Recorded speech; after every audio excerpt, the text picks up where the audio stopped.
여리가 귀신에게 살을 씌워져 생사의 위기에 처한 가운데 강철이와 가섭스님이 퇴치에 나설 것으로 보이는데 여리는 위기에서 구출될 것인지 예고편 살짝 보면서 실의 리뷰 시작해보겠습니다. 중궁전은 여전히 풍산의 음모로 인해 불안에 휩싸여 있습니다. 6회에서 강철이 여리님에 대한 깊은 감정을 깨닫고 윤갑이 여리님에게 알 수 없는 감정을 느끼며 혼란에 빠진 가운데 풍산의 검은 손길이 중궁전 내부까지 뻗쳤습니다. 여리님은 자신에게 닥친 위협을 직감하지만 강철과 윤갑 그리고 그녀를 둘러싼 인물들의 상충하는 의도 속에서 길을 잃습니다. 7회는 이러한 갈등이 폭발하며 새로운 국면으로 접어드는 이야기로 강철의 이무기 정체, 윤갑의 내면, 갈등, 그리고 풍산의 음모가 구체적으로 드러납니다. 7회는 강철의 내면 갈등으로 시작됩니다. 그는 중궁전 후원의 연못가에 홀로 서서 물에 비친 자신의 얼굴을 바라봅니다. 그 순간 물속에서 그의 모습이 왜곡되며 이무기의 형상으로 변합니다. 강철은 주먹을 쥐며 고개를 젓습니다. 그는 자신이 인간도 신도 아닌 저주받은 존재라는 기억에 사로잡힙니다. 이무기는 영으로 승천하지 못하고 땅에 떨어져 인간을 괴롭히는 악신으로 전해집니다. 강철은 자신이 정말 그런 존재인지 아니면 여리님을 지키기 위해 싸울 수 있는 존재인지 고민합니다. 여리님이 후원으로 다가옵니다. 그녀는 강철의 고든 표정을 보고 조심스럽게 말을 건넵니다. 강철님, 너 혼자 고민하고 계시죠? 지난번에 말씀하셨던 그 이무기 이야기가 자꾸 마음에 걸리시죠? 강철은 그녀의 맑은 눈을 보며 잠시 망설이다 솔직히 털어놓습니다. 여리님, 제가 만약 용이 아닌 인간을 해치는 존재라면 저를 믿으실 수 있겠습니까? 여리님은 단호하게 대답합니다. 강철님은 저를 지켜주셨어요. 그게 이무기든 뭐든 저는 강철님을 믿어요. 강철은 여리님의 말에 흔들리지만 갑자기 멀리서 폭음이 들립니다. 중궁전에 풍산의 부하들이 침투한 것입니다. 강철은 여리님의 손을 잡고 급히 달립니다. 여리님, 저를 따라오세요. 풍산의 부하들입니다. 그는 여리님을 보호하기 위해 자신의 이무기 기운을 끌어냅니다. 그의 손에서 뿜어져 나온 검은 안개는 적을 물리치지만 그의 몸에 큰 부담을 줍니다. 중궁전 내 관리들은 강철의 힘을 보고 두려움과 의심의 눈초리를 보냅니다. 중궁전 대전에서 윤갑은 관리들과 긴급 회의를 열고 있습니다. 그의 표정은 굳어 있습니다. 관리 하나가 다급히 보고합니다. 윤갑대인 풍산의 세력이 중궁전 내부까지 침투했습니다. 배신자가 있는 게 틀림없습니다. 윤갑은 침착하게 지시합니다. 침착하시오. 중궁전의 안녕은 내가 책임지겠소. 즉시 방어선을 강화하고 여리님의 안전을 최우선으로 하시오. 관리들이 물러가고 홀로 남은 윤갑은 깊은 한숨을 내쉽니다.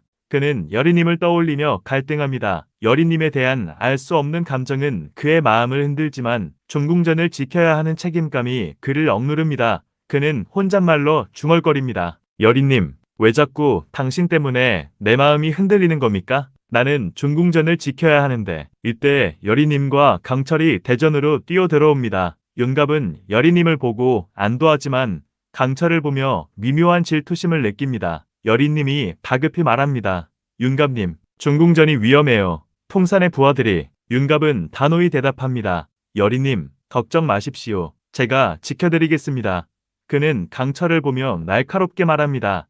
강철, 너는 여리님을 안전한 곳으로 데려가라. 강철은 단호히 맞섭니다. 윤갑, 저도 싸울 수 있습니다.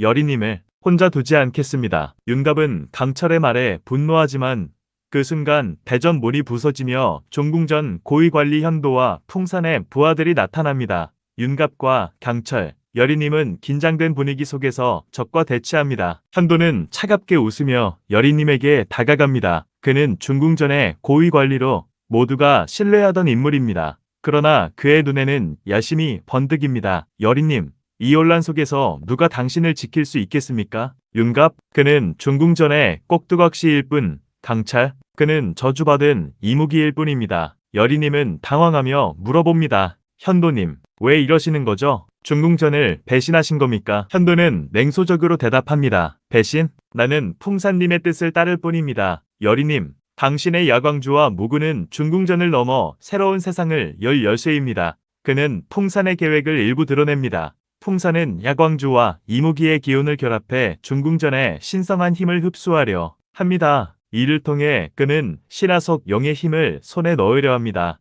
현도는 개인적인 동기로 배신을 선택했습니다. 그는 과거 충궁전에서 자신의 공을 인정받지 못했다며 분노를 품었고 풍산의 제안에 넘어간 것입니다. 현도는 부하들에게 여린님을 납치하라고 명령합니다. 강철은 이무기의 기운을 끌어내 검은 안개를 뿜으며 부하들을 물리칩니다. 여린님, 물러나세요. 이건 제가 처리합니다. 윤갑은 현도와 칼싸움을 벌이지만 현도의 칼에 어깨를 베이며 쓰러집니다. 여린님은 윤갑의 희생에 눈물을 흘립니다. 윤갑님, 윤갑은 힘겹게 말합니다. 여린님, 도망치십시오. 제가 막겠습니다. 여린님은 윤갑의 희생에 죄책감을 느끼며 야광주를 쥡니다. 그녀는 결심합니다. 더 이상 누구도 다치게 하지 않겠어요. 야광주에서 폭발적인 빛이 뿜어져 나오며 현도의 부하들을 물리칩니다. 현도는 당황하며 후퇴하지만 그의 눈에는 여전히 야심이 남아 있습니다. 여린님과 강철은 윤갑을 부축하며 중궁전 옥상으로 피신합니다. 여린님은 야광주의 힘을 깨닫습니다. 강철님, 윤갑님, 저 때문에 다치셨어요. 하지만 이제 알겠어요. 이 야광주는 제 의지에 따라 움직이는 거예요. 강철은 그녀를 격려합니다. 여린님, 당신의 힘은 저주가 아닙니다. 당신이 믿는다면 우린 이겨낼 수 있습니다. 그 순간 하늘에서 검은 구름이 몰려옵니다. 풍산이 중궁전 옥상의 모습을 드러냅니다. 그의 눈은 붉게 빛나며 강철을 비웃습니다. 강철, 너는 이무기일 뿐이다. 영이 될 수 없는 저주받은 존재. 열이, 내 야광주는 내 손에 들어올 것이다. 강철은 분노하며 대치합니다. 풍산, 내 음모는 여기서 끝이다. 강철은 이무기의 기운을 최대한 끌어냅니다. 그러나 그의 몸은 점점 약해집니다. 여린님은 강철을 돕기 위해 야광주와 할머니의 무구를 결합합니다. 그녀의 몸에서 빛이 뿜어져 나오며 풍산을 공격합니다. 풍산은 일시적으로 물러나지만 냉소적으로 말합니다. 이건 시작에 불과하다. 열이, 내 힘은 곧 내 것이 될 것이다. 풍산이 물러나며 위기는 일단락됩니다. 윤갑은 여린님과 강철의 도움으로 회복의 기미를 보입니다. 셋은 중궁전 옥상에서 동이 트는 하늘을 바라봅니다. 여린님은 단호히 말합니다. 강철님, 윤갑님, 아직 싸움은 끝나지 않았어요. 하지만 함께라면 두렵지 않아요. 강철은 미소 지으며 대답합니다. 여린님, 당신이 있다면 저도 두렵지 않습니다. 윤갑도 미소를 지으며 말합니다. 여린님, 중궁전은 당신 덕에 아직 버티고 있습니다. 앞으로도 함께 지켜갑시다. 멀리서 이무기의 그림자가 하늘에 떠오르며 새로운 위협이 암시됩니다. 여린님은 강철의 손을 잡으며 결심합니다. 그녀의 눈에는 두려움 대신 단단한 의지가 담겨 있습니다. 전체 내용 중에서 포인트를 짚어보겠습니다. 첫 번째, 강철의 이무기 정책. 강철은 저주받은 이무기일까? 아니면 용으로 승천할 가능성이 있을까? 그의 과거는 어떤 비밀을 숨기고 있을까? 두 번째, 열이의 야광주. 야광주는 여린님의 의지에 따라 강해진다. 이 힘은 중궁전을 구할까? 아니면 새로운 저주로 이어질까? 세 번째, 윤갑의 갈등. 윤갑은 여린님에 대한 감정과 중궁전의 책임 사이에서 어떤 선택을 할까? 그의 부상은 그의 운명을 어떻게 바꿀까? 네 번째, 현도의 배신 동기인. 현도는 왜 풍산과 손잡았을까? 그의 개인적 분노와 야심은 어떤 결과를 가져올까? 다섯 번째, 풍산의 신화적 계획. 풍산은 단순한 권력욕이 아니라 이무기와 야광주를 이용해 신화 속 용의 힘을 얻으려 한다. 그의 최종 목적은 무엇일까? 이상으로 7회 예고편 리뷰를 해보았습니다. 다음 주 금요일이 무척 기다려지는데요. 한 주 잘 지내시고 건강한 모습으로 만나요. 감사합니다.